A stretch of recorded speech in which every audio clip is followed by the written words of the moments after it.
Welcome back to my channel. On the seventh day, the alchemist decided to make camp earlier than usual. The falcon flew off to find game, and the alchemist offered his water container to the boy. "You are almost at the end of your journey," said the alchemist. "I congratulate you for having pursued your personal legend. And you've told me nothing along the way," said the boy. "It hot you were going to teach me some of the things you know. A while ago, I rode through the desert with a man who had books on alchemy. But I wasn't able to learn anything from them." "There is only one way to learn," the alchemist answered. "It's through action. Everything you need to know you have learned through your journey. You need to learn only one thing more."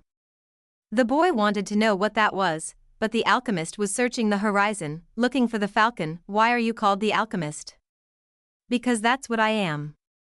"And what went wrong when other alchemists tried to make gold and were unable to do so?" "They were looking only for gold," his companion answered. "They were seeking the treasure of their personal legend, without wanting actually to live out the personal legend." "What is it that I still need to know?" the boy asked, but the alchemist continued to look to the horizon. And finally, the falcon returned with their meal. They dug a hole and lit their fire in it so that the light of the flames would not be seen. "I'm an alchemist simply because I'm an alchemist," he said, as he prepared the meal. "I learned the science from my grandfather, who learned from his father, and so on, back to the creation of the world." In those times, the master work could be written simply on an emerald. But men began to reject simple things, and to write tracts, interpretations, and philosophical studies. They also began to feel that they knew a better way than others had. Yet the emerald tablet is still alive today.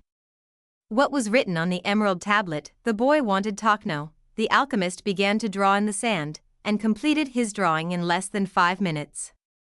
As he drew, the boy thought of the old king, and the plaza where they had met that day. It seemed as if it had taken place years and years ago. "This is what was written on the emerald tablet," said the alchemist, when he had finished. The boy tried to read what was written in the sand. "It's a code," said the boy, a bit disappointed. "It looks like what I saw in the Englishman's books." "No," the alchemist answered. "It's like the flight of those two hawks. It can't be understood by reason alone. The emerald tablet is a direct passage to the soul of the world." The wise men understood that this natural world is only an image and a copy of paradise. The existence of this world is simply a guarantee that there exists a world that is perfect. God created the world so that, through its visible objects, men could understand his spiritual teachings and the marvels of his wisdom. That's what I mean by action.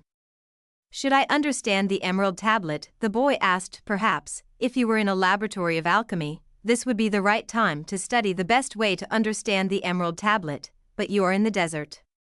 So immerse yourself in it. The desert will give you an understanding of the world. In fact, anything on the face of the earth will do that. You don't even have to understand the desert. All you have to do is contemplate a simple grain of sand, and you will see in it all the marvels of creation." "How do I immerse myself in the desert?" "Listen to your heart. It knows all things, because it came from the soul of the world, and it will one day return there." They crossed the desert for another 2 days in silence. The alchemist had become much more cautious, because they were approaching the area where the most violent battles were being waged. As they moved along, the boy tried to listen to his heart. It was not easy to do. In earlier times, his heart had always been ready to tell its story, but lately that wasn't true. There had been times when his heart spent hours telling of its sadness, and at other times it became so emotional over the desert sunrise that the boy had to hide his tears. His heart beat fastest when it spoke to the boy of treasure, and more slowly when the boy stared entranced at the endless horizons of the desert. But his heart was never quiet, even when the boy and the alchemist had fallen into silence. "Why do we have to listen to our hearts?" the boy asked, when they had made camp that day. "Because, wherever your heart is, that is where you'll find your treasure." "But my heart is agitated," the boy said. "It has its dreams, it gets emotional, and it's become passionate over a woman of the desert.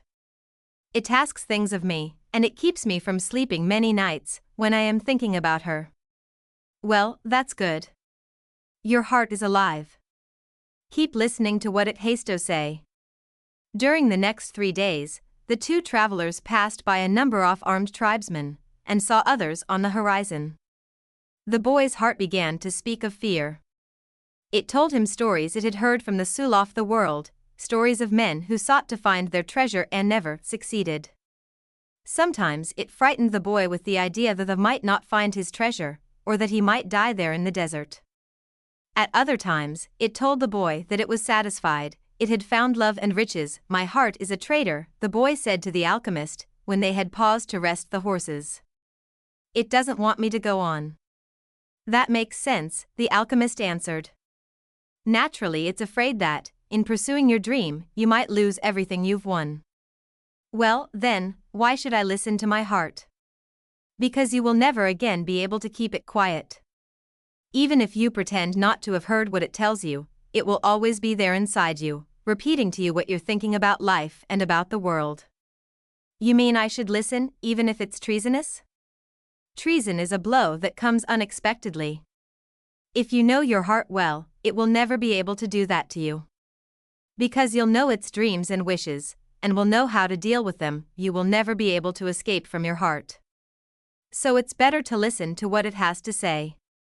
That way, you'll never have to fear an unanticipated blow. The boy continued to listen to his heart as they crossed the desert. He came to understand its dodges and tricks, and to accept it as it was. He lost his fear, and forgot about his need to go back to the oasis, because, one afternoon, his heart told him that it was happy. Even though I complain sometimes, it said, it's because I'm the heart of a person, and people's hearts are that way.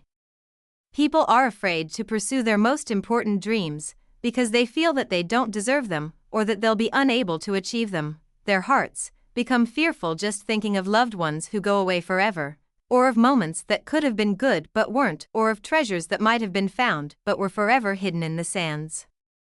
Because, when these things happen, we suffer terribly.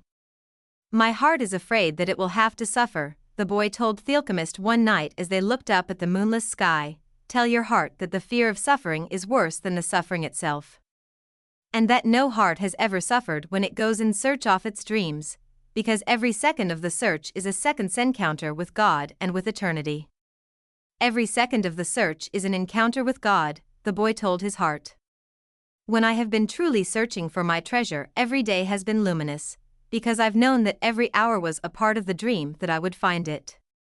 When I have been truly searching for my treasure, I've discovered things along the way that I never would have seen had I not had the courage to try things that seemed impossible for a shepherd to achieve. So his heart was quiet for an entire afternoon. That night, the boy slept deeply, and, when he awoke, his heart began to tell him things that came from the soul of the world. It said that all people who are happy have God within them. And that happiness could be found in a grain of sand from the desert, as the alchemist had said. Because a grain of sand is a moment of creation, and the universe has taken millions of years to create it. Everyone on earth has a treasure that awaits him, his heart said. We, people's hearts, seldom say much about those treasures, because people no longer want to go in search of them. We speak of them only to children. Later, we simply let life proceed, in its own direction, toward its own fate. But unfortunately, very few follow the path laid out for them, the path taught ere personal legends, and to happiness. Most people see the world as a threatening place, and, because they do, the world turns out, indeed, to be a threatening place.